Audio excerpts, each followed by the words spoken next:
Pasta খাবি বললি, তা কি হলো? বৌদি এখনো বানায়নি পাস্তা? কি জানি একটা সামান্য পাস্তার জন্য সেই সন্ধ্যে থেকে এখন কটা বাজে, 8টা 9টা বাজতে যায়, বসেই আছি সব কেটে কুটে দেওয়ার পরেও।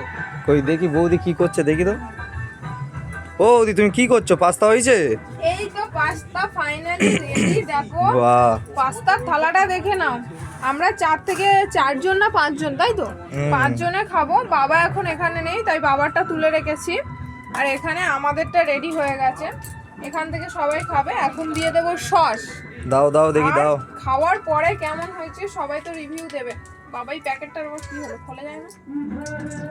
দেখে নাও, সসটা যাচ্ছে শুধু।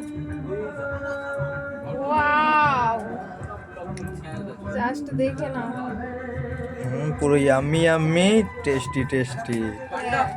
আরোহী তো এগুলো খেতে খুব ভালোবাসে, বাট বড়দের খাবারগুলো আমরা না দেওয়ার চেষ্টা করি, কিন্তু মাঝে মাঝে দিয়েও থাকি, যেহেতু বড় হচ্ছে ওরও মুখের টেস্ট আসার জন্য এগুলো দিয়ে থাকি। তুমি এক প্যাকেট সস পুরো ঢেলে দিলে? হ্যাঁ, এতটা পাস্তা সবাই মিলে খাবে না। বাহ বাহ, ঠিক আছে, এবারেই ভালো লাগছে দেখতে।